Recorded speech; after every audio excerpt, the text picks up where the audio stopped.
Սուրճից է սկսում։ Չես թեյի բաժակ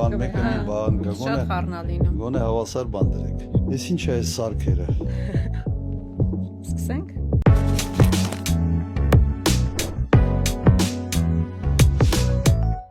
Ես կարծում եմ, որ նախ պետք է մենք ասենք, թե ինչի մասին է այս ոդքասթը, ինչի ենք անում, ինչ նպատակ է հետապնդում, բացատրություն մի հատ տանք, հաշվետվություն տանք ժողովրդին, հետո անցնենք մեր թեմաների քննարկման, ինչ ենք անում, Տիկին Գրիգորյան։ Նախ հասկանանք նախընտրական է սա, նախընտրական չի, որոշել ենք, հատուկ ենք անում։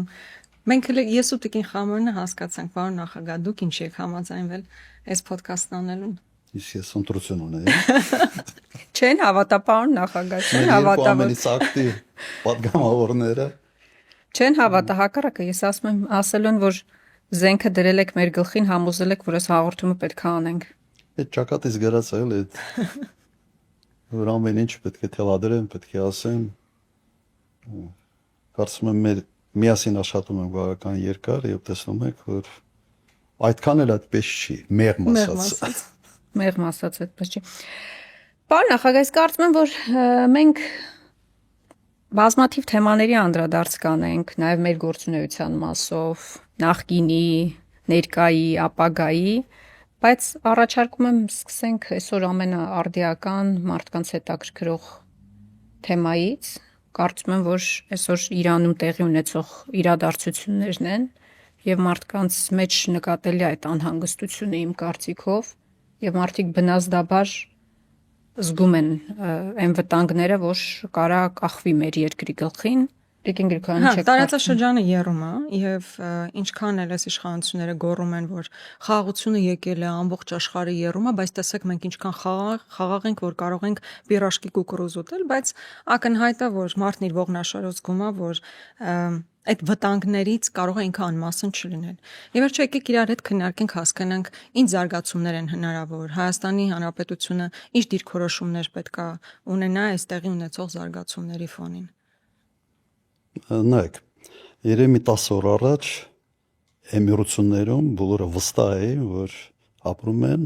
երևի այս երկրագնդի վրա ամենից անվտանգ երկրում։ Նման զգացողություն երևի ունեցել է նաև Կատարում, Քուվեյթում, բայց ամեն ինչ փոխվեց։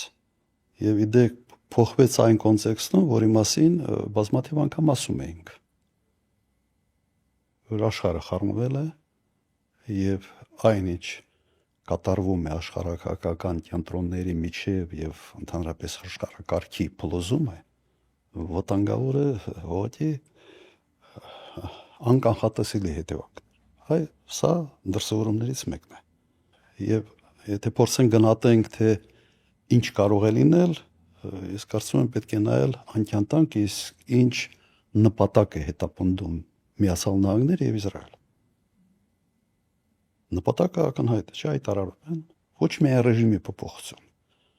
Նույնիսկ եթե ռեժիմի փոփոխություն, այլև պետության տեսակի փոփոխության մասին է հիմնականում խոսքը։ Ոչ թե մեկ այատոլլա փոխարինում մեկ մյուս այատոլլայով։ Կոչ են անում ուղղակի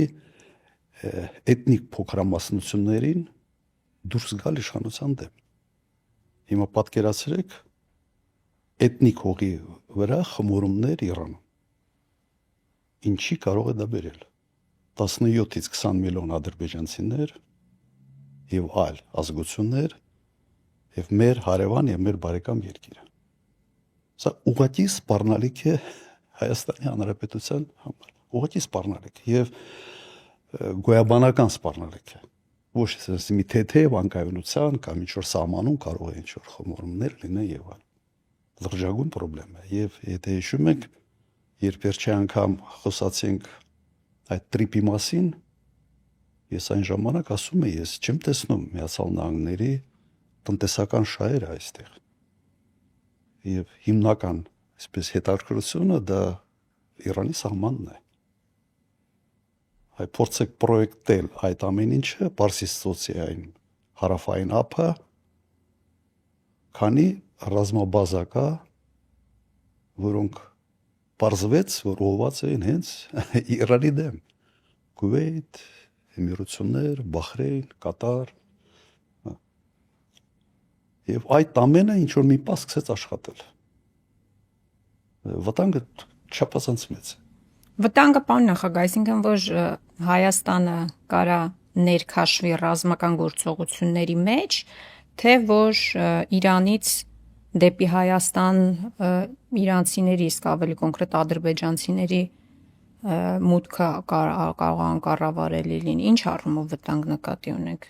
Եվ առհասարակ նշանակում է այս, որ թռիփը կարա եւ օրինակ չլինի։ Չգիտեմ, արդյոք Դուք պատկերացրեք։ Դուք օրինակ ասում եք, որ թռիփը փաստորեն նրա համար էր, որ հետագա ինչ որ գործողություններ ըստ էության ծավալվեն։ Հիմա ստացվում է շաբաթը ուրբաթից շուտ է եկել։ Այս դեպքում մեծաշով ամերիկային թռիփն էլ պետք չի գալու, թե հետագա արդեն վերադասավորված Իրանի համար կարա պետք գա։ Հիմա նայեք, պատկերացրեք այս վիճակը, եւ եթե տրիպը լիներ մի 5 տարի առաջ, օրինակ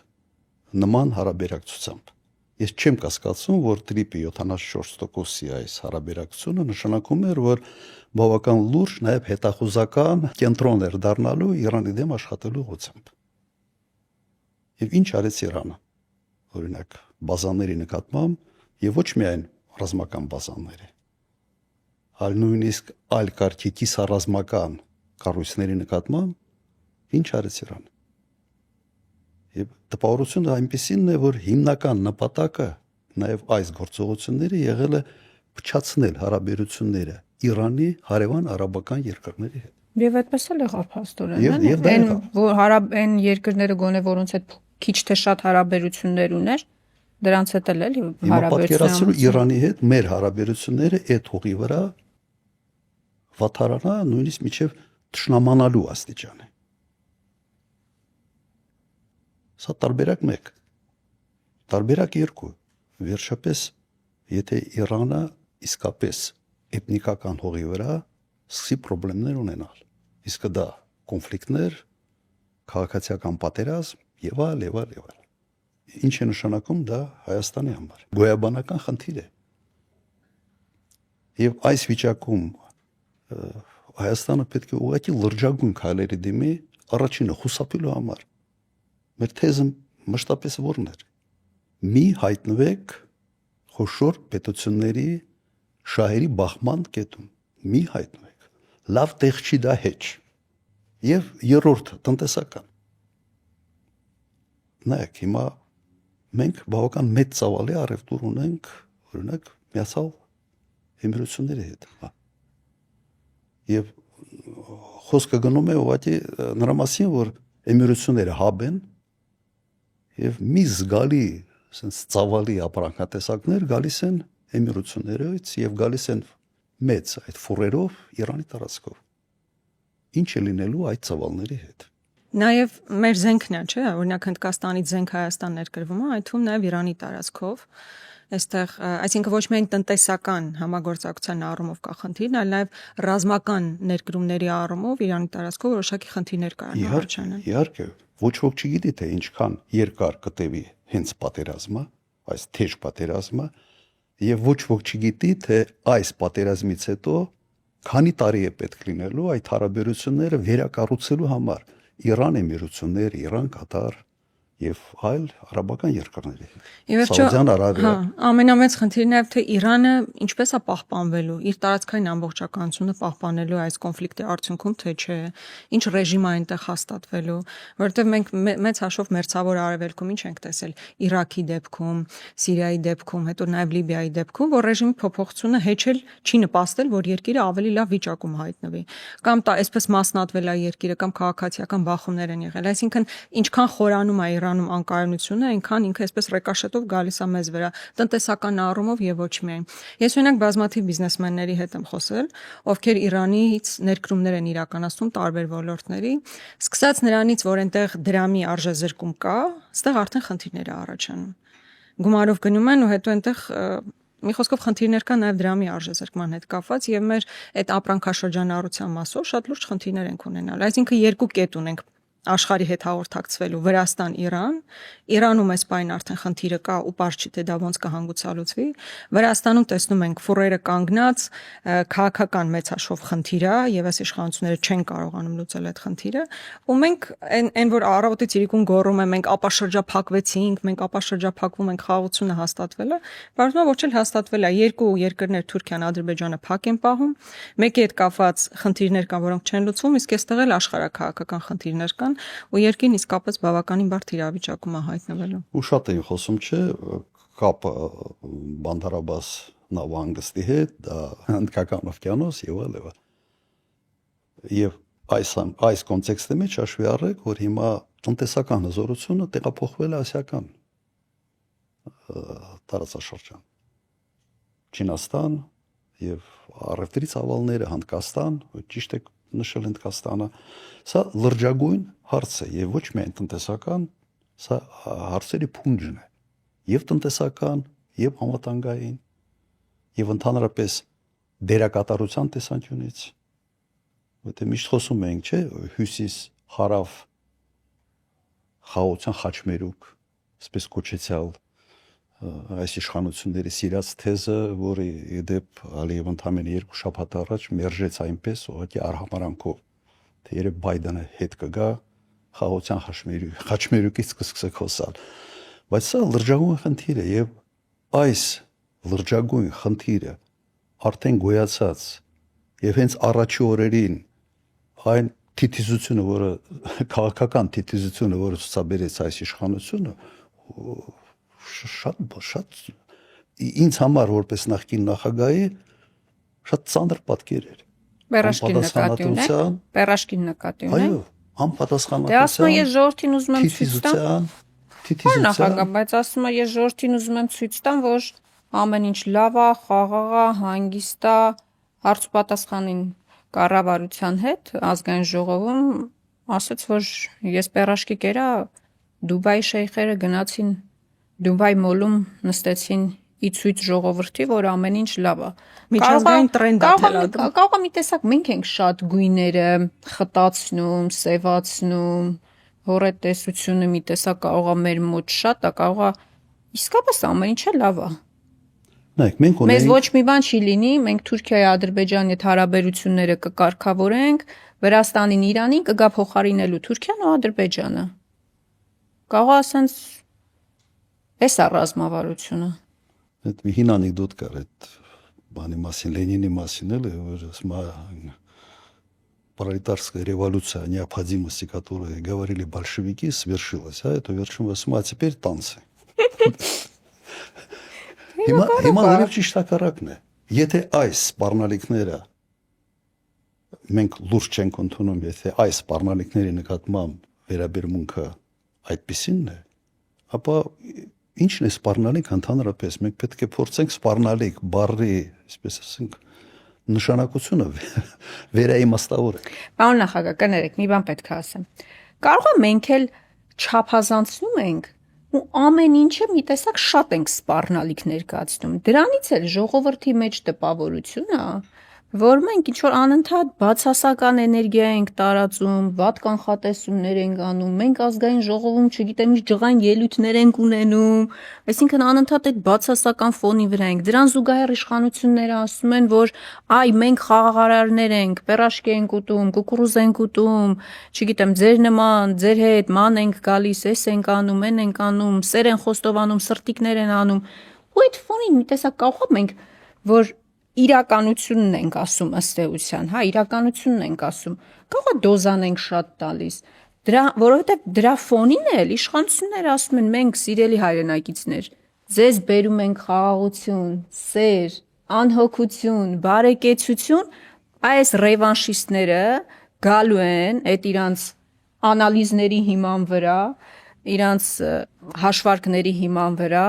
արդարություն են հաստատելու, չգիտեմ, արժանապատվություն են հաստատելու, որը բերելու է պատերազմի։ Արդյունքում ստացվում է մենք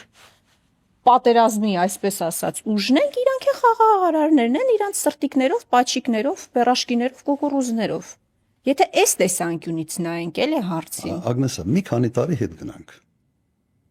Տեսնենք, թե ինչ էինք մենք, օրինակ կոնկրետ ես։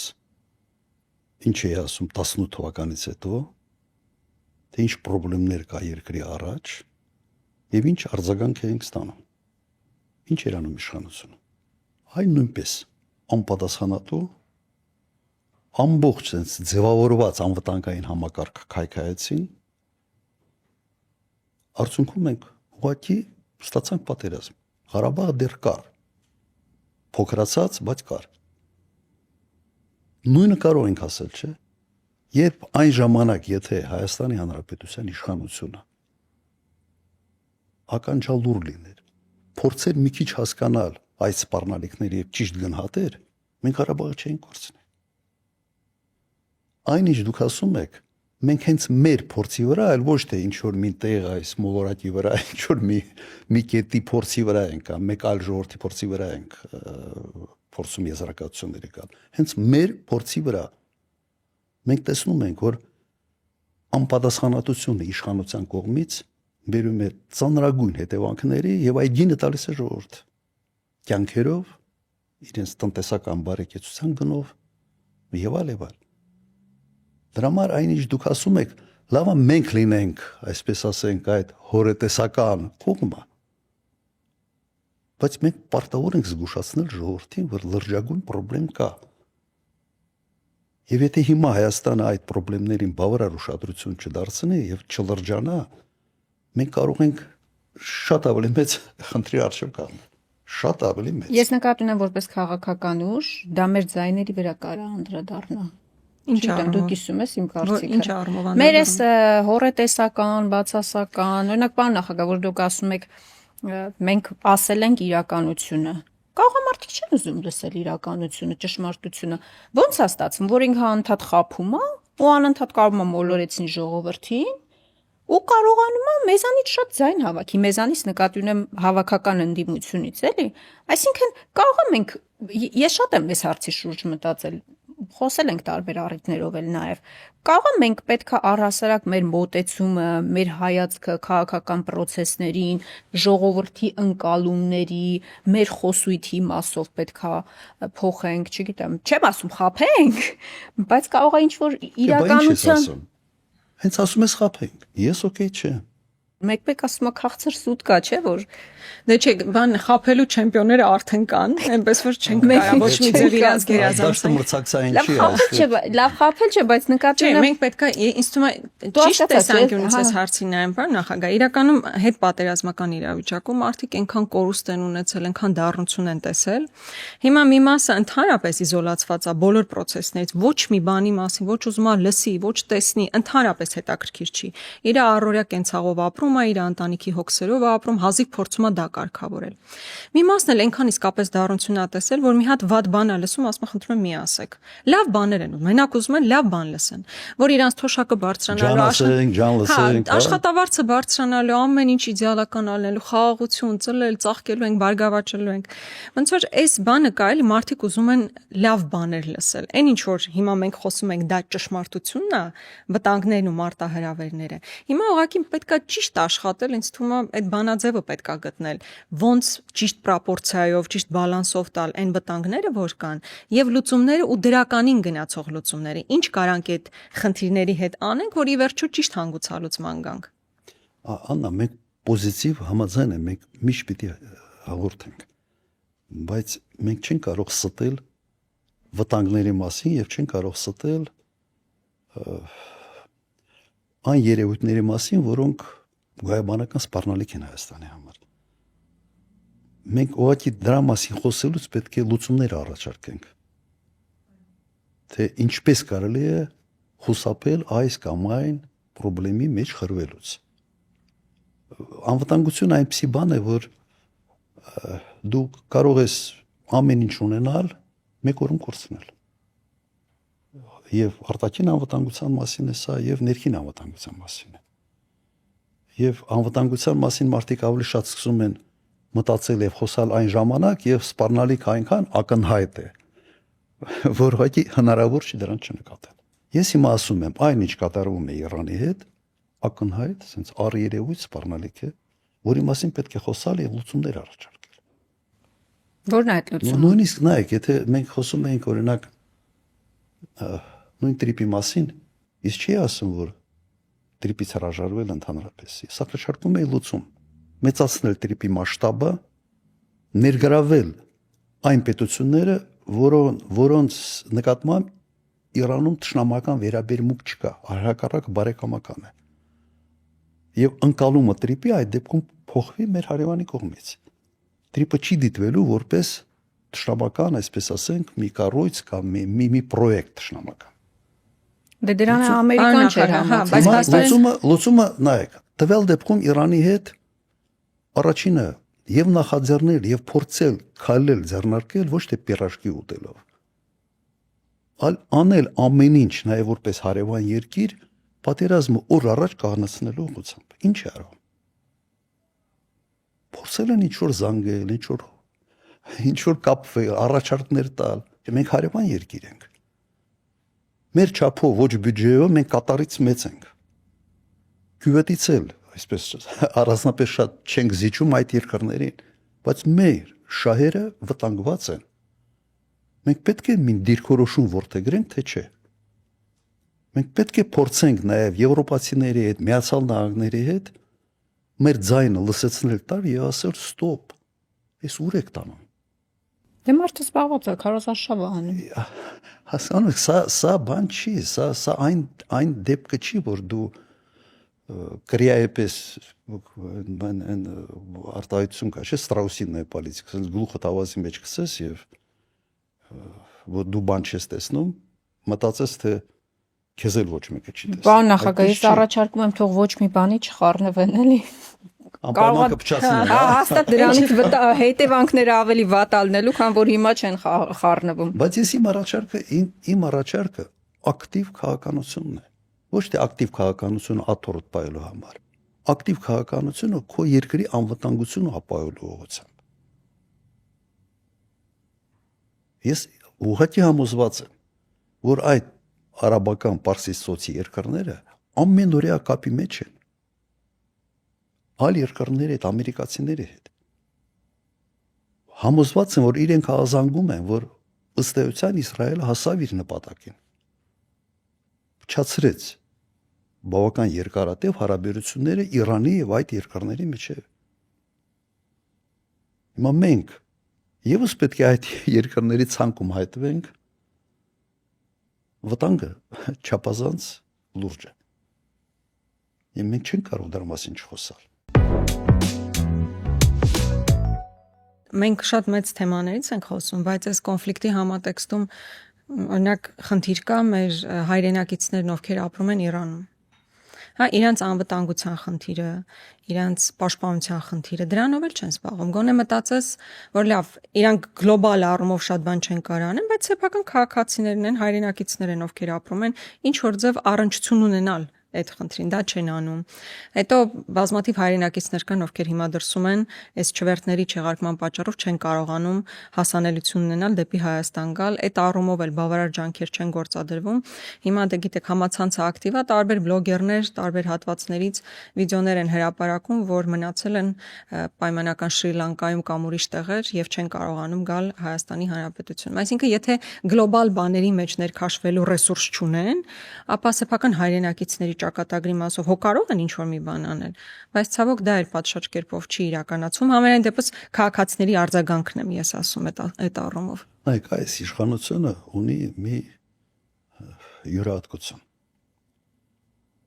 Ժողովրդի նկատմամբ արել է սարսափելի բաներ եւ մարսել։ Եվ իմ տպավորությունը այնպեսին է, որ իրենց թվում է, թե կարող են թքած ունենալ ամեն ինչի վրա։ Եվ եւս մարսել։ Ինձ համար օրինակ շոկ էր, երբ պատերազմում պարտված երրաբոլորը երրապատկած քաղաքական ուժը եւ առաջնորդը վերընտրվում են։ Իրենց համար սա այս ազդակը ուրիշ էր։ Կարելի է ինչ ասես անել եւ մարսել։ Հիմա հենց այդ նույն ձևը անում են։ Հիմա նույն ձևը անում են։ Իրենք թքած ունեն մեր քաղաքացիների այդ ստեղծված խնդիրների վրա, որոնք ուղղակի հետևանք են այս կոնֆլիկտի, Իրանում թքած ունեն ամեն ինչի վրա։ կա նախընտրական ինչ-որ մի ժամանակահատված, մտել են դրա մեջ, իրենց համար նախապատվությունը դա է, որովհետև աթոռ պահելու խնդիր կա, անում են սա եւ մտածում են հետո մի բան կօրինենք, մի բան կասենք, մեր ժողովուրդը կմարսի։ Եվ տեղ ունեն այդպես մտածել։ Անհիմն չի, այսպես ասենք, այդ վարկագիծը անհիմն չի։ Բայց չէ, շատ է փոխվել, պարոն նախագահ, մարդկանց տրամադրվածությունը շատ է փոխվել։ 21-ից հետո էականորեն փոխվել, այսինքն չնայած այդ թքած ունենալու վարկագիծը իրանք շարունակում են, բայց շատ մեծ է էֆեկտը էլի մարդկանց հակազդեցության։ Հիմա շատերը վախենում են խոսեն բան, բայց ընդհանուր մթնոլորտը էականորեն փոխվել է իրանց նկատմամբ։ Հարցումներով երևում է դա։ Թեկուզ հիմա էլ հարցումները դարել են ոչ թե տրամադրությունները չափելու գործիք, այլ դարել է տրամադրությունների վրա ազդելու գործիք։ Հա, այսօր մեկն էլ հրապարակվեց, չգիտեմ տեսել եք թե չէ։ Մի հայտարարություն, մենք հարցում ենք արել փետրվարի 1-ից մինչև փետրվարի 15-ը ընկած ժամանակահատվածում աղերս չունի այս հարցման հետ։ Ու մեր հարցման, ոչ թե մենք ենք արել, սոցիոլոգիայի մասնագետներ ենք պատվիրել եւ ասեմ 2400 ռեսպոնդենտով։ Այդպիսի մեծ քանակով մարդկանց հարցում Հայաստանում շատ վաղուց ոչ մեկը չի արել։ Կապ չունի այն հրապարակման հետ, որ այսօր վատի առաջ ասեմ։ Պրոբլեմ է սա։ Բայց այս իշխանությունը այդ տեսանկյունից լկտիանալու իսկապես առիթներ ունի։ Դե մենք էլ չենք խափում, պարոն նախագահ։ Նայեք, չխափելը օրինակ իմ պարագայում իմ ամենից ուժեղ կողմն է, երբ ես իշխանության եմ եղել։ Չխափել։ Դուք չեք գտնի որևէ մի խոստում իմ նախագահության ժամանակ, որը կատարված չլիներ։ Եվ միշտ ինչ խոստացել եմ, արել եմ ավելինը, որովհետև միշտ ինչ որ բան ինձ զսպել է, հանկարծ չկարողանանք, ավելի քիչ խոստում տանք, ավելի շատ անենք։ Ես խոստում չեմ տվել, որ վեցապատիկ թոշակների պատմությունն եմ այդպես հիշում։ Ես երբեք չեմ խոստացել վեցապատիկ թոշակների աճ։ Բայց 6 անգամ բարձրացել է։ Վեցապատիկ, ոչ թե անգամ։ Հիմա դա միգուցե ուժ է գործող նախագահի համար, եւ դա իմ ուժն էր։ Պարզվեց, որ չէ։ Անդիմադիր դաշտում դա ոչ թե ուժ է, դա դառնում է թուլություն։ Պարոն նախագահ, գիտեք, ես շատ եմ մտածել եւ 21 թվականի ընտրությունների արդյունքների մասին եւ հիմա մի քանի ամսից ընտրություններ են լինելու։ Այ որն է մեր խնդիրը, որն է ձեր որպես առաջնորդի խնդիրը, որ մենք մարդկանց չենք կարողանում լավ բացատրել կամ չենք կարողանում համոզել։ Իմ կարծիքով ոչ միայն խնդիրը այն է, որ նախ միած սերունդ է եկել, որը օբյեկտիվորեն չունի հիշողություն, կամ միած սերունդ, որը մանիպուլյացիաների տակ է ըստ էության ապրել, եւ կամ մի հատ էլ սերունդ, որը ձեր ժամանակ տեսել է այն, ինչ որ դուք արել եք։ Բայց իմ կարծիքով այս ամեն ինչից զատ մի հատ գուցե նաեւ ուրիշ խնդրեմ մենք ունենք կամ դուք ունեք անձամբ։ Կարող է ոչ թե պետք է այդքան շատ գործ անեք, այլ պետք է այդ գործի կեսի կամ չգիտեմ, կեսի փոխարեն, չգիտեմ, մի քիչ ժպտայք, սրտիկներ անեք։ Իմ կարծիքով ամենամեծ խնդիրը ձեր հանրային կերպարի ընկալումն է ժողովրդի կողմից։ Այսինքն դուք տենց խիստ սառը ոչ էմոցիոնալ ոնց որ մարդ եք ընկալվում։ Իսկ մարդիկ sense մարդկան զգարաններ ավելի բան է, էլի, չգիտեմ, քաղաքական գործիչների հանդեպ, էլի, կարող է մի բան սխալ ասեն, մի բան են չանեն, պակաս անեն, կամ ասացի հակառակ անեն, բայց տենց մի երկու քաղցր խոսք ասես, նկատի ունեմ գործ, թե կերպար։ Ընդունում եմ ինչ ես ասում, բայց այստեղ հետևյալը կա, ինձ ապշեցնում է մեր ժողովրդի մոտ հանդուրժողականությունը ստի նկատմամբ։ Ստի։ Սա նայեք, ես մեկ անգամ նույնիսկ հրապարակային այդ օրինակը բերել եմ գերմանացու վերաբերմունքը ստի նկատմամբ եւ մեր ժողովրդի վերաբերմունքը ստի նկատմամբ։ Գերմանիայում եղել է մեկ պաշտպանության նախարար, որի մասին ասում են, այս մարդը փոխարինում է Մերկելին, Անգելա Մերկելին վարչապետին։ Աստղեր քաղաքական դաշտում։ Եվ լրագրողները հայտնաբերեցին իր դիսերտացիայի մեջ մի բարբերություն պլագիատ, ինչ որ մինտեղից ուղղակի արտագրած։ Կարող է նույնիսկ տեխնիկական սխալ էր, որ տակին այդ հղումը չեն արել, որ սա այս միտքը ուրիշ տեղից է։ Երբ որ սա հայտնաբերվեց, այդ մարդը ներողություն խնդրեց, հրաժարական տվեց եւ քաղաքական ասպարեզից կորավ միջև հիմա։ Ձայնը ոչ մեկը չի լսում։ Հիմա ազգանունը չեմ հիշում, դա հայտնի պատմություն է։ Երկրորդ պատմությունը նույն Գերմանիայում։ Գերմանիայի նախագահ մի հրապարակում եղավ, որ ինչ որ ցածր տոկոսով վարկա վերցրել ինչ որ մի տեղից։ Կինը, նախագահի կինը։ Արդյունքում նախագահան հրաժարական տվեց, 2 տարի դատարաններով ապացուցեց, որ այդպիսի բան չկա, ինքը ճիշտ է, բայց պաշտոնը թողեց։ Անմիջապես։ Որտեղ հանրային ընդվզումը այնպիսի մեծ էր, որ իրենք չէին կարող մնալ իրենց պաշտոնում։ Հիմա համեմատի այս ամենը մեր իրականության հետ, որ կարելի է 100 անգամ խաբել եւ այնուամենայնիվ ունենալ բավական մեծ զանգված, որը սիրում է, հավատարիմ է, պատրաստ է գնալ եւ քվեարկել այդ մարդու նկատմամբ։ Սա ամենից սարսափելին է, որը կա այսօր մեր հասարակության մոտ։ Եվ սա նաեւ պատճառներից մեկը իմ կարծիքով նա է կենսամակարդակի մեջ։ Ինչի են գերմանացիք ավելի լավ ապրում, քան Հայաստանում։ Որտեղ սա ձևավորում է լրջագույն պատասխանատվություն քաղաքական գործի մոտ սեփական ժողովրդի հետ այդ կոմունիկացիայի առումով։ Դե իրանք հայտնել նաև իրանց պունկտուալությամբ, չէ՞։ Բայց այդ ճշտապահությունը դրանից գալիս է կարգուկանոն, դրանից գալիս է այդ դիսցիպլինա կոչեցյալը, որը յուրաքանչյուր երկրում պետք է ունենաս ինչ որ մի մակարդակի երկիրը ճիշտ ճանապարհով տանելու համար։ Պարոն նախագահ, բայց դուք շատ ռացիոնալ բաներ եք ասում։ Ընդհանրապես ընտրությունը, քաղաքական գործի վերաբերմունքը հիմնականում էմոցիոնալ է, քան ռացիոնալ։ Հայաստանում էլ գերէմոցիոնալ է։ Հիմա այդ մարդկանց մի խումբը ասում է, դե լավ, մեր տղուն նման է, մեր տղան է, դες պիրաշկի աուտում գցում է նայում, մեզ նման պիրաշկի ուտողա, կուկրուզ ուտողա, ու կարևոր չի ինքը ինչ ձախողումներ ու տապալումներ ա ունեցել, էլի։ Իրան նման այդ նմանությունը տեսնելով ավելի շատ էմոցիոնալ կապ են զգում, քան թե կապ երկրի քաղաքացու եւ երկրի ղեկավարի, որ պետք է որոշակի ստատուս ունենա, գործերով ապացուցի ինքը ինչպիսին պետք է լինի։ Նկատում եմ ավելի էմոցիոնալ ֆոնի վրա ենք մենք դատողություններ անում, քան թե ռացիոնալ։ Ճիշտ է, եւ դա մեր խնդիրն է։ Դա երկրի խնդիրն է։ Հիմա Ագնեսան ասեց սառը իմ կեցվածքի ձեր ընկալումը սառը չեմ, ինքնատիրապետում եմ իմ էմոցիաները, դուք լավ կենցաղում երբ որ մարդ ջղայնացած է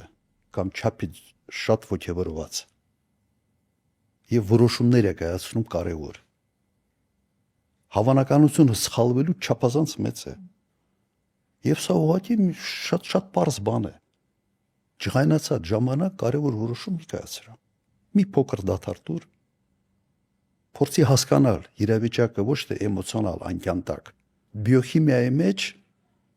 լրջագույն փոփոխություն է կատարում կարճաժամկետ եւ այդ փոփոխությունը ազդում է քողի աշխատանքի վրա։ Ասում եք, սա փաստ է, սա ապացուցված փաստ է։ Նայեք, մարդ կարևոր որոշում կայացնելուց պետք է կարողանա ինքը տիրապետի իր էմոցիաներին։ Հակառակ դեպքում սխալվելու հավանականությունը չափազանց մեծ է։ Հետո կան մասնագիտություններ, որտեղ հենց էմոցիաներ են պետք։ Հիմա դուք կարող եք պատկերացնել էմոցիաներ չունեցող կամ սառնասիրտ ինքնատիրապետող դերասան։ Պրոբլեմ է։ Եթե դու արվեստի մեջ ես, եթե դու այնպիսի մասնագիտությամբ ես, որ կարևորագույն ասենց գործոնը դա քո այդ էմոցիաներն են, դա մեկ հարց է։ Եթե դու պատասխանատվություն ես կրում երկրի անվտանգության համար, մարդկանց կյանքի բարեկեցության համար, ժողովրդի համար ի՞նչն է կարևոր։ Քո էմոցիաները, թե քո ճիշտ կայացրած որոշումները, որոնք ուղղակի ազդելու են այդ մարդու բարեկեցության եւ անվտանգության վրա։ Ես հասկանում եմ այն ինչ դուք ասում եք, բայց այն ինչ դուք ասում եք, դա իմ մրցակցային առավելությունն է եւ շատ լուրջ մրցակցային առավելությունն է, եթե ամեն ինչի նայեք ռացիոնալ աչքով։ Դրա համար եմ ասում, որպես անդիմադիր դա իմ թուլությունն է, բայց որպես իշխանություն դա իմ ուժն է։ Մարդիկ ուզում են ասենց էմոցիոնալ առաջնորդ ունենալ, բայց եթե դու դա չես անում, դա չի նշանակում, որ դու այդ էմոցիաները չունես։ Դա նշանակում է մեկ բան, կամ տրեյնինգով, քո կյանքի փորձով, կամ քո բիոքիմիայով, այսպես ասենք, դու ունես այն հատկությունները, որոնք քեզ ուժ եւ հնարավորություն են տալիս ճիշտ որոշումներ կայացնել, սխալներ քիչ անելու, մարդկանց ճիշտ ճանապարհով տանելու, երկիրը ճիշտ ճանապարհով տանելու եւ բոլորը դրանից շահում են։ Հիմա ուրախանանք մենք մարդով, որը այսպես ասենք, չի հասկանում ինչ է անում, սխալ է կողմնորոշվում, անընդհատ ինչ որ քայլ է անում, որով օրինակ երաբուլուրն է երապատկվում, հետո ասում է, հա դե փոխվել եմ։ Այնպես էի մտածում, հիմա ուրիշ ձև եմ մտածում։ Հիմա քո այդ փոխվելու ընթացքում այդ ժողովուրդ հսկայական կորուստներ է ունենա։ Ավելի լավ չի մարդ լինի, որը այսպես ասենք, շատ ավելի կայուն է, հասկանում է ինչ է անում, կանխատեսում է վտանգները եւ զսպում է այդ ամեն ինչ։ Ճիշտ ճանապարհով է տանում, որն է ավելի ճիշտ։ Դե խնդիրը հենց այնա, որ իր ընտրողը համարում է, որ ինքը չի մեղավոր, այսինքն բոլորը մեղավոր են, բոլորը թիմը մեղավոր է, նախկինները մեղավոր են, լրագրողները մեղավոր են, բոլորը մեղավոր են, բայց ինքը մեղավոր չի։ Հենց առաջնորդի։ Այդ է հարցը։ Ագնեսա, կարևորագույն հատկությունը առաջնորդի պատասխանատվություն ստանալն է։ Եթե առաջնորդը չի կարողանում ստանալ պատասխանատվություն, առաջնորդ չի։ Ինչ է նշանակում բոլորը մեղավոր են։ Բայց դու առաջնորդ ես։ Այդ լծակները քո մոտ է։ Քո կամքը, քո գիտելիքներն են տանում, այսպես ասենք, այդ ամեն ինչը առաջ։ Եվ եթե չունես այդ որակները, դու խնդիրներ ես բերում բոլորի գլխին։ Հենց առաջնորդը սկսեց մեղքը գցել ուրիշների վրա, դուրս գրելու առաջնորդը։ Չէ, կամ որ ասում են խեղճ Նիկոլ ինչ անի։ Ասում եմ, այդ նորմալ է, որ դուք ձեր երկրի ղեկավարին ասում եք խեղճ է, այդ արդեն վատ է։ Շատ վատ է, եթե մեկի գրպանը կարելի է ամեն ինչ գցել, պատերազմից մինչև տնտեսական անկում, միլիարդների պետական պարտք եւ այլն, եթե մեկի գրպանը, հատկապես եթե այդ մեկը քո երկրի առաջնորդն է, ամեն ինչ կարելի է գցել իր գրպան ու ինքը կոչվում է խեղճ, այդ շատ վատ է, այդ լավ բան չի, որ դուք իր մասին ասում եք։ Եթե նույնիսկ արդարացնելու համար եք ասում, դե մեր խեղճ Նիկոլն է, դա լավ բան չի կարող առաջնորդը լինի խեղճ։ Բայց սա մի ուրիշ կողմել ունեն, նայեք, եթե այս ձևի ասֆալտ իմ ժամանակ անեիք եւ մի ձմռան մի սեզոնում այդ սաղ sense Հալվեր գնար ձյան հետ, ինձ կուտեի։ Որտե ինձ չեն համարում խեղճ։ Խեղճի համար դե խեղճ այլ ինչ եղավ, հիմա ասֆալտ է, հիմա ձյունը տարավ։ Նիկոլի խափեցին։ Թե մի միլիարդը եկավ պարտքի ձևով նստեց ամեն մեկի երեխու եւ թոռան վրա, սա մի կողմ դրած։ Ես պատկերացնում եմ, եթե օրինակ այն հսկա ծավալաշատանքները, որ արել ենք, եթե նման կարգի որակ լիներ եւ նման խայտարակություն լիներ իմ ժամանակ, անկեղծ ասեմ, ինձ կուտեին, ինձ չէին ների, որովհետեւ ինձ այսպես խեղճ Նիկոլ չէին։ Այսինքն ակնկալիքն էլ է ձեզանից այդ։ Այսինքն մարդը ոնց ներկայանում է, ակնկալիքն էլ իրարից։ Հա, ասма դե ինչ անի, դե ասֆալտա, հիմա ձունա եկել է, ինձ կուտեին։ Հիմա ստացվում է մի շատ sense պարադոքսալ մի իրավիճակ։ Այդպիսի թույլ իր որակներով ոչ adekvat այդ պաշտոնի համար մարդը պաշտոնավարում է, արհավիրքներ, կորուստներ է բերում երկրի համար եւ հենց իր այդ որակների համար իրեն ներում են։ Ասում են դե ինչ անի, հիմա խեղճ է, բայց մեզ նման է, էլի մի քիչ։ ու դառնում է մրցակցային առավելություն դա։ Դա դառնա ոչ թե մրցակցային, դա ավելի շատ sense բնութագրում է ինչ որտեղ մեր հանրային ընկալումը։ Դրա եմ ասում, էմոցիոնալ են, դատողությունները շատ հաճախ էմոցիոնալ են, քան Բայց մենք թերացումներ։ ուզում ենք պետականություն ունենալ։ Մենք ուզում ենք ուժեղ պետականություն ունենալ, անվտանգ ապրել, լավ ապրել։ Եթե ուզում ենք, ուրեմն պետք է ընկալումը փոխվի։ Հակառակ դեպքում մենք մնալու ենք նույն տեղում։ Եվ պատահական չի, որ իմ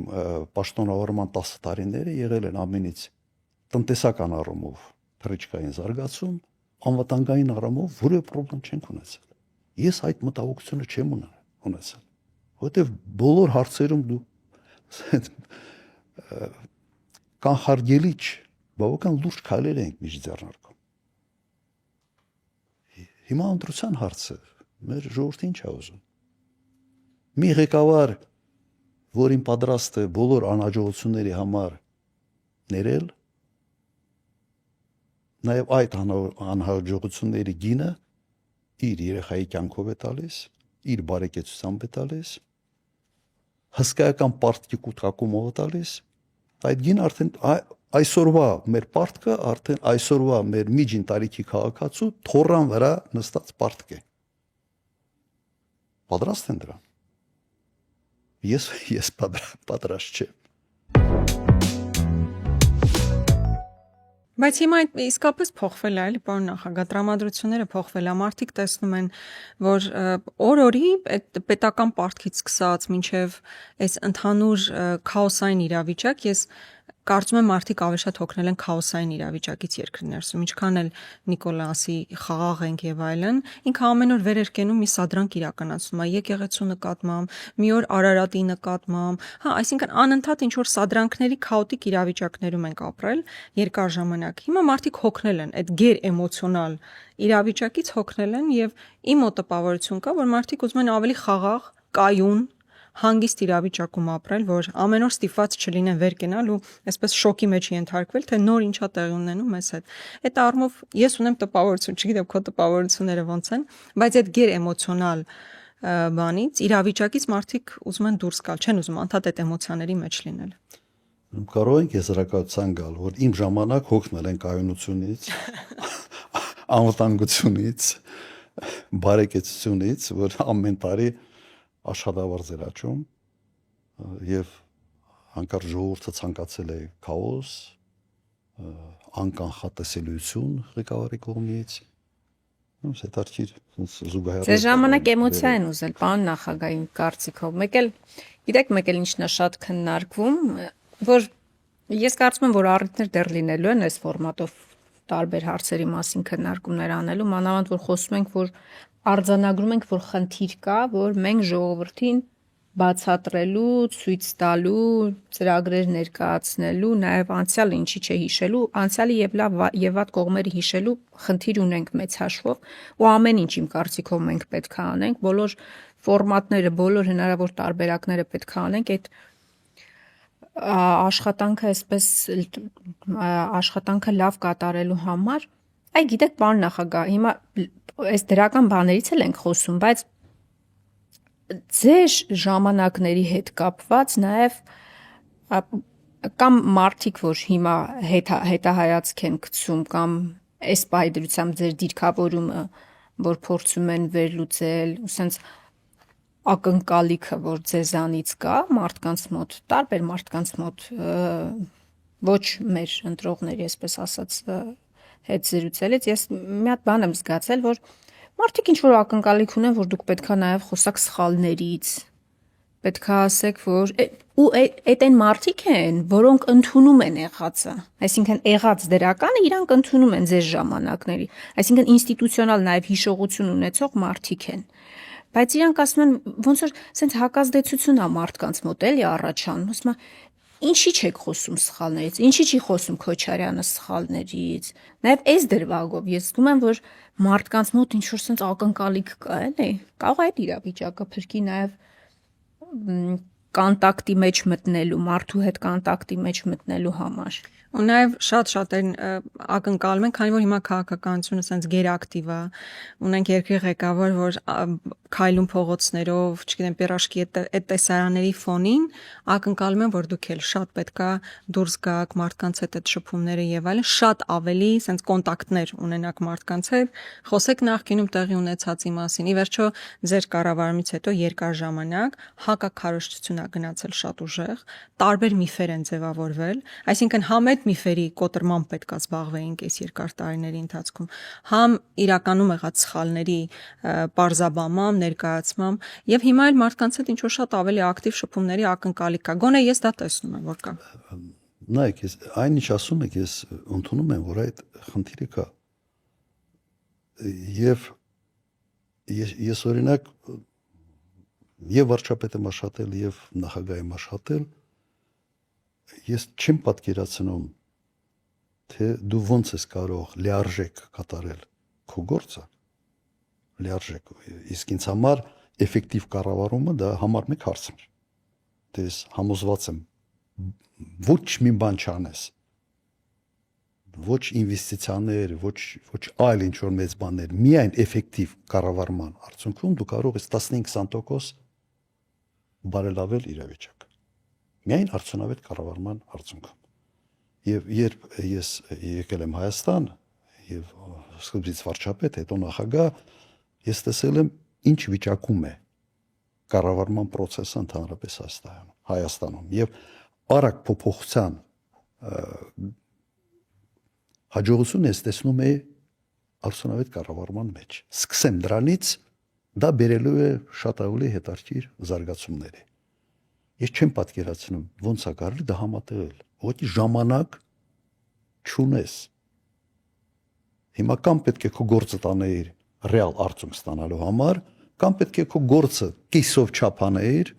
այդ ռեալ արդյունք չունենայիր, բայց մարդիկ ասեին, այս ինչ լավ է, ասենց մեր հետ փողոցում բիրաշկի է ուտում, էս անում, այն անում, հիմա ընտրության հարց է։ Հունք Աննա, Ագնեսա, ընտրության հարց է, դու քո գործը ամբողջությամբ անում ես եւ մարդիկ միգուցե չկապելով դա քո հետ, բայց ամենօրյա ռեժիմով բարելավում է, տեսնում են, զգում են իրենց սառնարանի վրա, իրենց մաշկի վրա։ Կամ դու քո ժամանակի մի զգալի մասը դնում ես մարդկանց դուր գալու համար։ Հիմա ո՞րն է ավելի ազնիվ, մի հատ ինձ կարող եք ասել։ Չէ, ազնվության տեսանկյունից պարզ է, որ երկրի ղեկավարը պետք է մեխանիզմը աշխատացնի, դա է իր հիմնական գործառույթը, բայց 21-րդ դարում քաղաքականության մեջ անխուսափելի է ուղղակի, որ դու ժամանակ չհատկացնես այդ մյուս բանի վրա։ Այսինքն ճիշտ բալանսը պետք է գտնել, կարծում եմ։ Երևի ճիշտ է։ Ես չեմ էլ ուզում վիճել, բայց ես տեսնում եմ, որ եթե մտածեի կոնկրետ իմ մասին ինքս, եթե մտածեի եւ չափազանց կարեւորեի այն հանգամանքը, որ մարդիկ ինձ սիրեն, ես իհարկե այդպես կանեի։ Իսկ եթե մտածում ես ասած մի հսկայական խնդրեմ է քո արժեվ կանգնած 56% աղքատություն երկրում նորմալ չի։ Թոշակները մի քանի ամիս վճարած չի եղել, չէ՞, որ եկել եք վարչապետ։ 10-12 ամսվա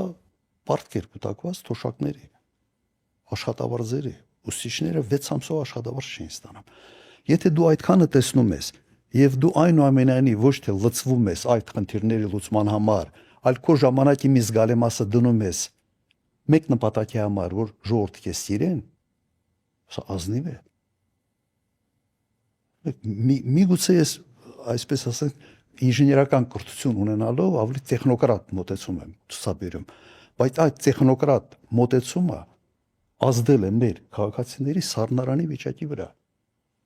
Հիմա ես տեսնում եմ ճիշտ հակառակը։ Մարդկանց հիմնական նպատակը անել ամեն ինչ ժողովրդին դուր գալու համար։ Առաջի խնդիրը, որ ղեկավարը ոչ թե անի ամեն ինչ, որ իրեն սիրեն, անի ամեն ինչ, որ ժողովուրդը լավ ապրի։ Ու քանի որ այն ժամանակ ես մտքումս չկար, որ ես sense հավերժ ամբողջ կյանքս պետք է ինչ որ սահմանադրություն փոխեմ պաշտոնի մնալու համար եւ այլ, համարում եմ ինձ, այսպես ասած, պատասխանատվություն կա ին վրա 10 տարով 5 + 5, ես այդ պատասխանատվությունը մաքսիմալ կերպով անեմ ժողովրդի կյանքը լավացնելու համար, ով կգնահատի, ով չի գնահատի, օքեյ, Աստված իր հետ։ Այս էր մոտեցումը, Լավ, պարոն շատ նախագահ։ պրագմատիկ, տեխնոկրատ, Այդ հասկանալի է։ այսօրվա այսպես հայացքով սոցցանցային տրամաբանության մեջ իհարկե սխալ էր։ Հա, հիմա ուրիշ է։ Հիմա արդեն Ես Դե հասկանում ժամանակ եմ, որ սոցցանցեր էլ հիմա- չկային ես հասկանում, որ մեծաշով։ հիմա այլ կերպ դժվար է։ Ուղղակի ասենց ասեմ, այդ պատճառով նաև ասենց պոպուլիզմը խեղդում է ռացիոնալ միտքը քաղաքական դաշտում։ Դե ամբողջ աշխարհում է տենց իմ կարծիքով։ Այո, ամբողջ աշխարհում դա գալիս է ասես սոցիալական ընդհանրապես լրատվական հոսքի ապակենտրոնացումից է գալիս։ Հասկանում եմ, բայց սա մի ժամանակաշրջան է, որը իմ խորին համոզմունքով փոխվելու է։ Եվ սա է նաև պատճառը, որ այսօր Եվրոպայում ես չեմ տեսնում առաջնորդներ, օրինակ Ժակ Շիրակի մակարդակի կամ Շրոդերի մակարդակի չկան ուղղակի։ Որովհետև հիմքում մարդկանց դուր գալու, սիրվելու գործոնը ասենց առաջնային է դարել։ Եվ սա խնդրեմ է։ Եվ այդ նույն երկրներում, որտեղ քվեարկում են նման կարգի գործիչների համար, շատ արագ ուղղակի հիաստափվում են եւ ես տեսնում եմ, որ որոշակի կարոտ կա լրջության, միգուցե սխալվում եմ, կայունության, կանխատեսելիության, օրինակ իմ ժամանակ համոզված եմ, այդպիսի բան չի եղել, որ անկանխատեսելի մարդկանց համար անսպասելի ինչ-որ բաներ կատարվի։ Եվ կարծում եմ սա կարևոր է, որ մարդիկ հասկանան, թե ուր է գնում երկիրը։ Պարոն նախագահ, մենք նախընտրական մեծ հաշվով շրջափուլի մեջ ենք, ու ես խորապես համոզված եմ, որ մենք անընդհատ պետք է խոսենք ապագայի մասին, ինչ կարող ենք առաջարկել մեր ժողովրդին ու քիչ վերադառնանք անցել ավելի շատ ապագա։ Միևնույն ժամանակ, շարունակելով Ագնեսայի հարցը, անխուսափելի է, այո, պետք է խոսել նախկինում տեղի ունեցած սխալների մասին, բացատրել ոնց է տեղի ունեցել, ինչ է տեղի ունեցել, ինչի համար եք ափսոսում, ինչ կարող էր այլ ձև լինել, չգիտեմ, այսինքն բաներ, որոնք նախկինում տեղի են ունեցել, եւ ինչ որ ձև այդ հարցերը քննարկվում է։ Ես մի առաջարկ ունեմ, ուղղակի մի հատ ցանկ կազմեք այդ խնդիրների։ Ես տեսնում եմ մի բան։ Չէ, դուք սխալներ արել եք, պարոն նախագահ, այդ է հարցը։ Մարդիկ ասում են, դուք կարող եք ընդունել աշխատողը սխալ չանել, բայց ես տեսնում եմ բան, լիքը բաներ կա խնդրեմային, որ մարդկանց զայրացնում է, որոնք իդեպ իմ ժամանակահատվածում չեն եղել, բայց կախվել էին վրա։ Իրականում իմ ժամանակահատվածում չի եղած նաև խնդիրները կախվել են իմ վրա։ Բայց նաև ձեր ժամանակահատվածում են, չէ՞, պարոն նախագահ, խնդիրներ եղել ու մարդիկ ուզում են ձեզանից լսել։ Ամենամեծ խնդիրը, սխալը Հայաստանում եղել է իմ ընկալման, որը ուներ ինչ որտեղ բացատրելի նաև պատճառներ, բայց այդ մի քիչ կիսաֆեոդալական բաներ կային, չէ՞, տեղերում ինչ որ մարդիկ, որոնք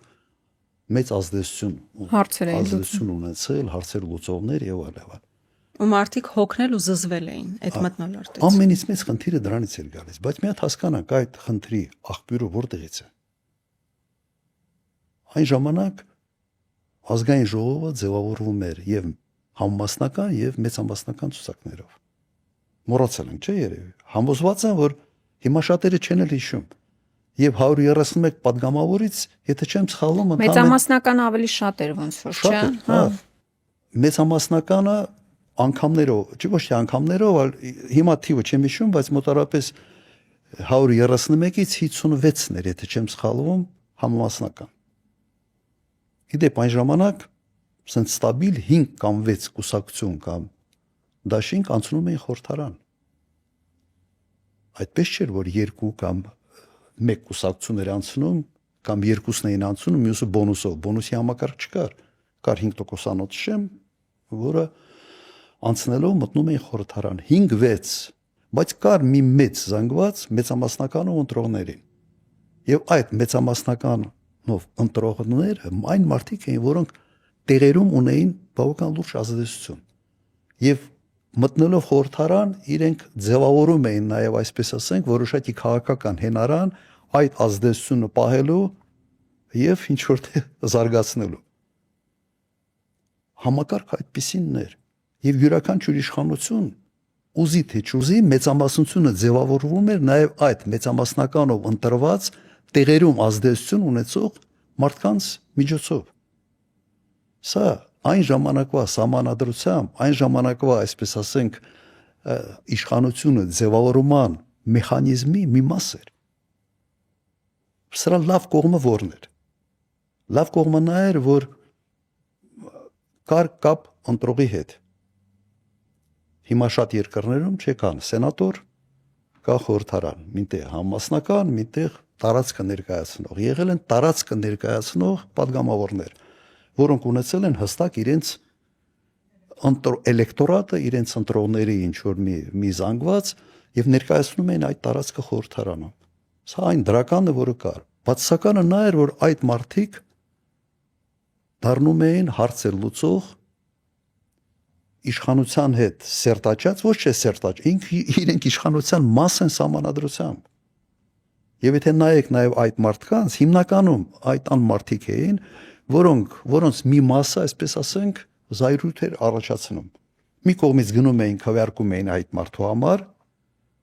ուժ էին տալիս այդ մարդու այդ կարգավիճակը ունենալու համար մյուս կողմից դժգոհում էին այդ մարդուց դա այս մարդը խի է ասենց կոպիտ ասած կամ հաբրգել կամ համահանումա կամ դու ես գնացել քվեարկել այդ մարդու համար եւ իմ ժամանակ սահմանադրական բարեփոխումների նաեւ արդյունքում մենք այդ համամասնությունը փոխեցինք հիմա ընդհանրապես փոխվեց միայն համամասնական ցուցակով է բայց կապը կտրվեց տարածք ընտրող падգամավորի մեջ ուղիղ այդ կապը կտրվեց միգուցե այստեղ պետք է ինչ-որ մի բան մտածել բայց ինձ հասկացաք ես օրինակ մենք ձևավորում ենք կոալիցիա ձևավորվել է կոալիցիա 3 թե 4 կուսակցության միջև նաև մեծամասնականներով ընտրվածն են ներառվել այդ կոալիցիայի մեջ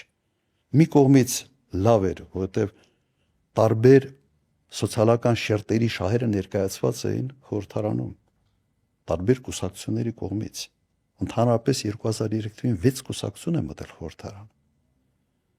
բայց մեծամասնականով ընտրված մարդիկ եւս հնարավորություն են ստացել իրենց կարգավիճակը պահել, իրենց ուժը պահել։ Եվ սա իսկապես ստեղծում էր որոշակի դժգոհություն նաև տարածքներում, բայց իրենք իշխանության մաս էին։ Միգուցե կարելի էր եւ պետք էր այն ժամանակ շատ ավելի խիստ այս հարցերին լուծումը տալ։ Ուղղակի ինձ կոպիտ ասած բախտ է վիճակվել առաջի դեմք լինել մի երկրում, որը այդ անցումային շրջանում գտնվող երկիր էր իր բոլոր նման կարգի հետևանքներով։ Ինձ դուր էր գալիս այդ վիճակը ոչ։ Ու այդ տեղերում այդ մարդկանց ինչ որտեղ նաև լկտի վարքագիծը, վատ վարքագիծը ուղիղ ասոցացվում էր երկրի ղեկավարի հետ։ Այսինքն դուք շատ հաճախ բնականաբար չեք էլ իմանա շատ փոքր հատվածում ինչ է տեղի ունենում, բայց ամենափոքր վարքագծային այդ վատ դրսևորումը ուղիղ կապվում է երկրի ղեկավարի հետ։ Օրինակ տարօրինակ կերպով հիմա օրինակ տենց չի։ Երբ որ տեղում մեկը քպայականն է, բոլորը մեղավոր են, մի հատ քայլ է անում, իրա որևէ գործողություն ուղիղ Նիկոլետ չի ասոցացում։ Ասում են Նիկոլը լավն է, ինքը վատն է։ Իրա սեգմենտը էլի ցավոք տենց է։ Այդ նույն հարևի պատմությունն է։ Տվյալ դեպքում, եթե ասում են ոնց կարա նախագահը չիմանա, ուժեղ մարդ է, ուրեմն ինքը գիտի։ Հիմա եթե այն ժամանակ sense ձևացնեինք, որ թույլ մարդ ենք, բան չենք բանանում, հարև ենք կոպիտ ասած։ Հիմա էլ ասում են մեր խեղճը ինչ կապ ունի։ Մարդ է, sense սա որը ժպտում է, մեր այդ պիրաժկի է ոտում, ինչ կապ ունի սրա հետ։ Միգուցե ուզում եի ասել, դա էր ճիշտ, բայց դա կընթադրեր, որ պետք է ես ոչ թե երկիր ղեկավարեի, ես պետք է դերասանություն նաև անեի։ Նո վատ իմաստով դերասանություն, ամենայն հարգանքով բոլոր դերասանների նկատմամբ։ Բայց դուք ինձ հասկացաք, որ ստեղ նաև երկրի կառավարման մոդելը այդպիսինն էր եւ ինքը ենթադրում էր այսպես նման կարգի բացասական երևույթներ։ Այո, այս խնդրումը կար։ Լավ, պարոն նախագահ, ես կարծում եմ դեռ առիթներ մենք ունենալու ենք անդրադառնալու նախկինում տեղ ունեցածին եւ լավին եւ վատին, որովհետեւ կան թեմաներ, որ այդուհանդերձ հետաքրքրում է մեր հասարակությանը, բայց ես համաձայն եմ, որ ամենակարևոր բանը այսօր ապագան է մարդկանց համար։ Նախ ներկայի նաև խաղաղության մասով, ներքին խաղաղության, արտաքին խաղաղության մասով շատ կարևոր է այդ ակցենտավորումը, բայց նաև տեսեք, մարդիկ մեզանից ակնկալիք ունեն, թե մենք ոնց ենք պատկերացնում ապագան, թե դուք ոնց եք պատկերացնում ապագան։ Եթե տենց կարճ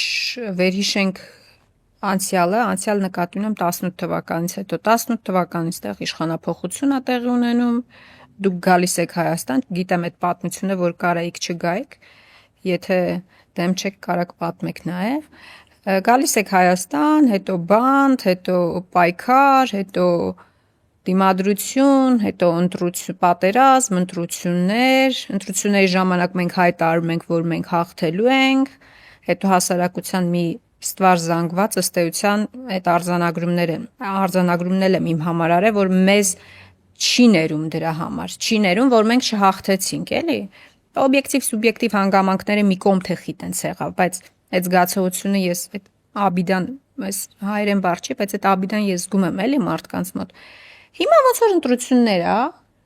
ու մենք ինչ ենք ասելու ժողովրդին։ Ու ի տարբերություն 21 թվականի այսօր ընդդիմադիր դաշտում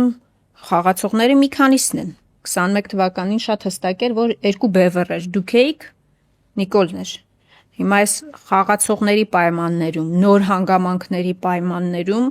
ինձ հետաքրքիր է մենք առհասարակ ինչ ենք ասում մարդկանց 26 թվականի ընտրությունների ժամանակ, քարոզարշավի ժամանակ։ Ինչի համար ենք գալիս, ինչի համար ենք պայքարում։ Ինչի համար ենք գնում։ Այս հարցին ինձ թվում է մենք էլ պետք է։ Հերոյից ես մի քիչ Հա, 18 թվականից սկսեցի, ինչի եկաք։ 18 թվականից ինչի եմ ես հետ եկել։ Հա։ Նայեք, ինձ Կարեք մնայք դրսում։ ուղիղ զգուշացրել են, որ գալուց ինձ բռնելու են։ Վերջերս իմ այն ժամանակվա գրասենյակի ղեկավարը նաև իր հարցազրույցում դա պատմեց։ Մեկ զգուշացում ստեղ է եղել մի պաշտոնյայի կողմից, ինքը նույնիսկ անուն է տվել, թե ոնց է եղել։ Եվ մեկ ուրիշ հայտնի գործարար, հայ գործարար, չեմ ուզում հիմա անունը տալ, բայց եւս ինձ զգուշացրել է, դա եղել է հունիս ամիս 18 թվականի հունիսին ես Մոսկվայում էի, AFK սիստեմայի բուրուտենի սպիտելներ եւ ընդ վերընտրվեցի եւս մեկ անգամ որպես անկախ տնօրեն։ Այնտեղ ուղղակի եւս ասեց եղել է Հայաստանում, հանդիպել է վարչապետի հետ, այն ժամանակ արդեն վարչապետի հետ Նիկոլ Փաշինյանի հետ եւ շատ ուղիղ ասել է, որ հա ինքը ասել է, որ անպայման զերբակալելու է։ Կալանավորելու են, եթե։ Այդ լսացրելա ձեզ, որ չգաք։ Այդ եմ ուզում հասկանալ։ Ասել, Այնտեղից զգուշացվել։ Հա, զգուշացրել է, էլի բան։ Արտահոսքը ապահովել է։ Ես Մոսկվայից այն ժամանակ պլանավորված էր, ես թռել եմ Հունաստան, բայց այդ փախնել չգալը դա իմ մասին չի։ Ամենից այնց ռացիոնալ որոշումը իհարկե այն ժամանակ կլներ չգալը։ Ոնց որ հիմա շատերը Ինչպես շատերը չկան։ Իդեպ այդ չեկողների մի մասին ես չեմ բանան, չեմ էլ մեղադրում, որովհետև արդարադատություն չկա այսօր Հայաստանում, ասենց եզակի դեպքեր են, եզակի դատավորներ են։ Բա որ չկար դուք եկաք։ Ես չեմ ուղղակի բնավորության հարց է։ Կստացվեր, որ ես թողել, փախել եմ, վախեցել եմ, սա ռացիոնալ որոշում չէր։ Եվ հետ գալուց ես գիտեի, որ ես ռացիոնալ որոշում չեմ կայացնում հետ գալուց։ Որտեղ ես բոլոր հնարավորություններ ունեի շատ հանգիստ դրսում ապրելու եւ բավական լավ նաեւ գումարներ էի վաստակում, այդ խնդիրները ես ընդհանրապես չի ունենա։ Եկել եմ մեկ պատճառով, որ ասենց այն կերպարը, որի մեջ եղել եմ, որը կամ ասենց դերասանություն երբեք չեմ արել, այդ կերպարը ինձ թույլ չտվել ուղղակի մտածել, որ կարող է չգամ եւ կարող է անկալումը նաեւ այնպեսին լինի, որ թողեց, փախավ, վախեց։ Սա նշանակում է այն, ինչ փորձում էին կախել ին վրա, ճիշտ է։ Նեկա մտա պայքարի մեջ։ Սա է, հիմա սա մարդկային տեսանկյունից լավ որակ է, թե վատ որակ է։ Ես այն մարդը չեմ ավելի ճիշտ, որը կարող է դավաճանել իր կողմից որդեգրած արժեքային համակարգին։ Սխալ եմ արել, որ եկել եմ։ Ռացիոնալիզմի տեսանկյունից այո։ Բայց ես համարում եմ, որ իմ տեսակը չէր կարող չգալ Հայաստան եւ չէր կարող չգալ ու պայքարել։ Եվ եթե հիշում եք, հենց այն ժամանակ առաջին անգամ հնչեցնում էի այն վտանգները, որոնք կան երկրի առաջ, որովհետեւ տեսնում ես ուր են տանելու։ Տեսնում էի եւ առաջին նաեւ այդ հարցազրույցները, եթե չեմ սխալվում, ես որ տվել էի դա մայիս-հունիս ամիս իմ գրքում էի գրել, որը հրապարակվել էր աշնանը, որ Ղարաբաղի վրա վտանգները կախվել են այդպիսի վտանգներ։ Հիմա ոնց կարա ես թողեի փախնեի։ Հիմա հա դու բայց քո արցում կա շարունակություն։ 21 թվականին շատ մեծ խումբ մարդիկ մեզ վստահել են, մեզ աջակցել են, որ իշխանափոխություն իրականացենք, ցավոք բավարար ձայներ չենք ստացել դա իրականացնելու համար։ Այս տարիներին էլ փողոցային պայքար ենք տվել, ազգային ժողով մեր բաժին կռիվն ենք տվել, բայց արդյունքում չի ստացվել դեռ փոփոխություն իրականացրել ու դա ինչ որտեղ անխուսափելիորեն որոշ մարդկանց մոտ հիասթափություն է առաջացրել, այդ թվում մեր նկատմամբ, որ տրամադրված գնացել ենք կռվի, բայց չենք հաղթել, դեռ չենք հաղթել։ Ես ուզում եմ, որ դուք էլ այդ մեսիջը տաք այդ մարդկանց։ Հիմա ինչ ենք անելու, որ իրական փոփոխություն լինի։ Այսինքն զրույց այն մարդկանց հետ հատկապես, ովքեր ինչ որտեղ հուսահատված են, ինչ որտեղ հիասթափված են։ Այդ զրույցը շատ կարևոր է։ Նայեք, իրականում մենք մեր վրա ստանձնեցինք այդ պարտավորությունը նաև ցավալել փողոցային պայքար։ Կոպիտ ասած մեր անդիմադիր կարգավիճակին մի մեծ բոնուս մենք ինքներս շալակել ենք, որ այս հարցը մենք պետք է լուծենք միջև հաջորդ ընտրությունները։ Մենք փողոցային պայքարներով եւ նախաձեռնելով եւ այլ, այսպես ասենք, փողոցային պայքարների մեջ ակտիվ մասնակցելով մենք մաշեցրել ենք այս իշխանությանը։ Եվ եթե նայում ենք նաեւ ուսումնասիրում ենք սոցհարցումները, մոտ 1.5-2 տարի առաջ մոտ 60%-ը չկողմնորոշված էին։ Նույնիսկ 1 տարի առաջ։ Դրանց մի զգալի մասը նրանք են, ովքեր հիասթափվել են ԿՊ-ից, բայց դեռ չեն կողմնորոշվել, թե ում համար գնան քվեարկել։ Հիմա այդ տոկոսը բավական փոքր է, մոտ 25-30%։ Այս մենք դաշտ ենք մաքրել այլ քաղաքական ուժերի համար։ Միգուցե նաև որոշ չափով մաշեցնելով ինքներս մեզ, բայց մենք դաշտ ենք բացել ուրիշների համար։ Եվ լավ է, որ կան ուրիշները։ Ես մեր այս զրույցի ժամանակ ասել եմ, որ առաջ խորհրդարան շատ հանգիստ անցնում էին 5-ից 6 կուսակցություն։ 5-6 միավոր մտնում էին խորհրդարան։ Հիմիկվա 3-ը նորմալ չի։ Ինքն էլ այդ 3-ից մեկը բոնուսով անցած, այլ ոչ թե տոկոս հաղթահարած շեմը։ Համարենք, որ մենք, այսպես ասենք, մեր փողոցային պայքարը, մեր այս ջանքերը հիմա լավ հնարավորություն է ստեղծել իշխանափոխության։ Որոշ չափով մեր մաշեցման գնով։ Որոշ չափով կաս։ Ես սա ընդունում եմ։ Հիմա մենք պետք է փորձենք ներկայանալ, թե մենք ով ենք։ Մեզ ճանաչում են։ Բայց կա եւս մեկ հանգամանք, նայեք։ Բոլորը գալիս են տարբեր ծրագրերով։ Ես ծանոթանում եմ այդ ծրագրերին, ծրագրերը լավն են։ Լավ խոստումներ կան, ասենք սիրուն ձևակերպված, նաև ներկայացված են բավական սիրուն։ Եվ հիմնական հարցը, իսկ ով կարող է դա անել։ Մարդ, որը արդեն ապացուցել է, որ կարող է դա անել, ընդունակ է, քաղաքական թիմ, որը ապացուցել է, որ պայքարող է, թե լրիվ նոր մարդիկ, որոնք այդ ցանկությունը ունեն, բայց դեռ չունեն փորձ եւ դեռ որևէ պրակտիկ տեսանկյունից քաղաքական պայքարի մեջ չեն դրսևորվել։ Հիմա մենք պետք է դիրքավորենք մեզ որպես մի քաղաքական ուժի եւ ես ինքս որպես մի առաջնորդ, որը ընդունակ է, արել է մի երկու անգամ ճգնաժամային իրավիճակում բավական լուրջ հաջողությունների հասել է եւ կարող է դա անել երրորդ անգամ։ Սա մեր մեսեջը պետք է լինի մեր ընտրողներին։ Բայց ես լիվ ընդունում եմ այն ինչ որ ասել եք, որովհետեւ այդ խնդրեմը կա։ Մենք որոշակի գին ենք տալիս մեր անզիջում պայքարի համար այս ընթացքում։ Չի լինում, որ երկու հոգի պայքարեն, մեկ այդ պայքարի ընթացքում ուժանա, այն մյուսը լրիվ կորի։ Հիմնական հարվածները մենք ենք ստացել այս ամբողջ 5 տարվա ընթացքում, 4.5, ու մոտ 5 տարվա ընթացքում։ Եվ սա այն հետևանքներն է։ Ստեղծված իրավիճակում կա յուրահատկություն։ Վերջի մամուլի ասուլիս ժամանակ ես մոտավորապես փորձեցի այդ յուրահատկության մասին խոսալ, որ ձևավորում են ավելի խոշոր միավորներ,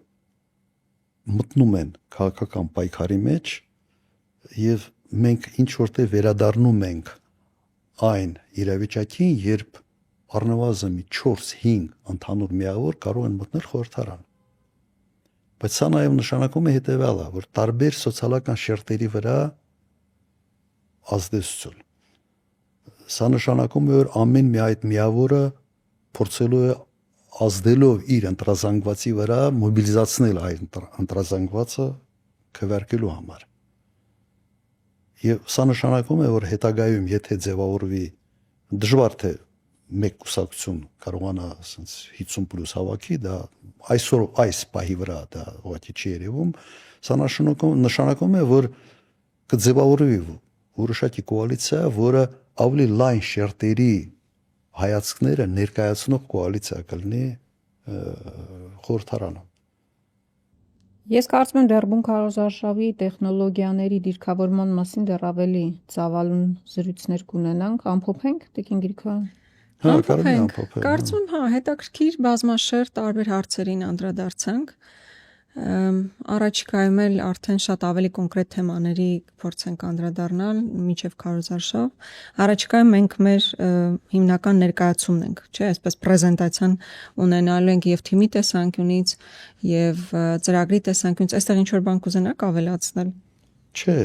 երևի դա արդեն է։ Հա, ավելի հստակություն կմտնի եւ հա բովանդակության տեսանկյունից այսքանը։ Լավ, ամփոփենք, չէ՞ սրանով, հա։